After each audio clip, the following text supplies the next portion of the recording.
The vertical rising of the magma has started in the Svartsengi volcanic system.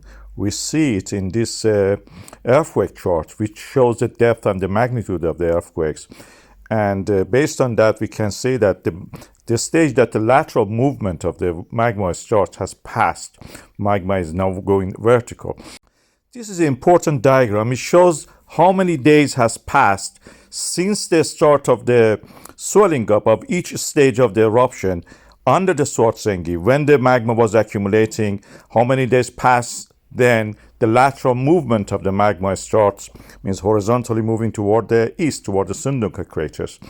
The lowest red line shows the since how many days has passed since the last eruption and the start of the rise in the magma under Svartsengi.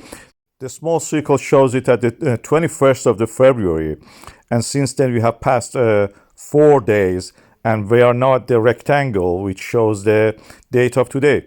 And we usually have around 4 days after that the eruption happening. So in this case, it seems 20 days, 21 days after the start of the uplift of the land due to the magma accumulation since the last eruption. It will be a valid point for the rising of the magma and the start of the new eruption. As you can see, in the previous eruptions, we had 3 to 5 days lag every time, starting quicker because the magma was already available. It didn't need to go down completely before starting again to accumulate. This is the source of the magma, which is the top part of the mantle. As the earth crust is pulled away, extended, the whole mantle rises and partially melts and forms magma that can erupt through a reservoir, which seems under the Svartsengi.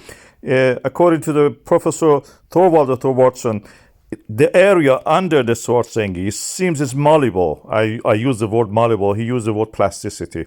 It seems that it just inflates and deflates. It cannot erupt through there, but it can directly, like a tap, according to him, toward the east Sundunga craters, and this is where the dikes are located, the weaknesses in the rocks, which are fault lines in the graben, the rift valley.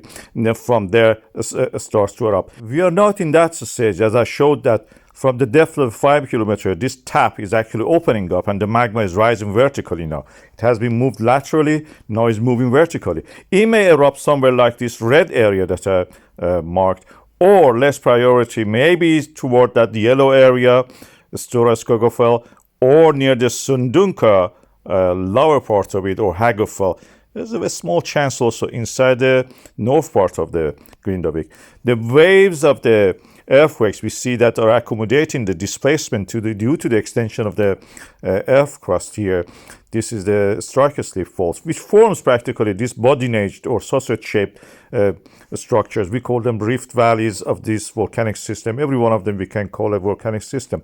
The caterpillar effect, either to the werewolf or due to the machinery being turned off, or, as I believe is probably due to the tide, is affecting and started.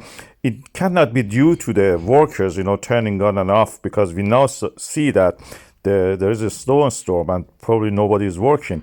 But we know that it's now near the full moon. Full moon is the time that we have a highest tide. Moon and the sun are the opposite side. Geologists are a little bit reluctant to accept the tidal heating, the effect of it.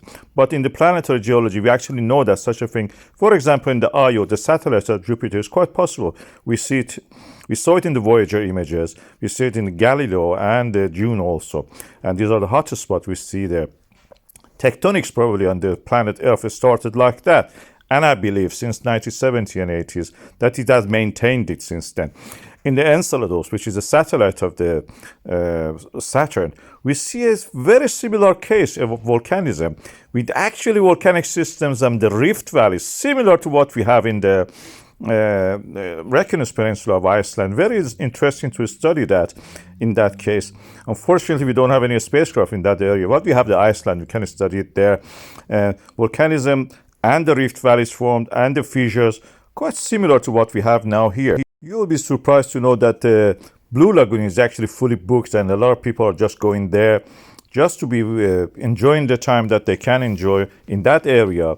winter snowstorm and the hot water under you, practically. And also at the same time, maybe have an added bonus of witnessing a volcanic eruption nearby from a safe distance. These are some pretty pictures I'm showing you. May depict something like the vertical rise of the magma within the dike, or those crush zones which call the fault lines, through that Sunduka crater series in the Svartsengi area. And there is a possibility we have the eruption before the Wednesday and earlier even. And a least chance of it which is actually happening probably in March, early March, but is most likely that will happen in this week before the 20th of the February, which is Wednesday. Let's wait and see. I'm impatiently also monitoring the situation to report it.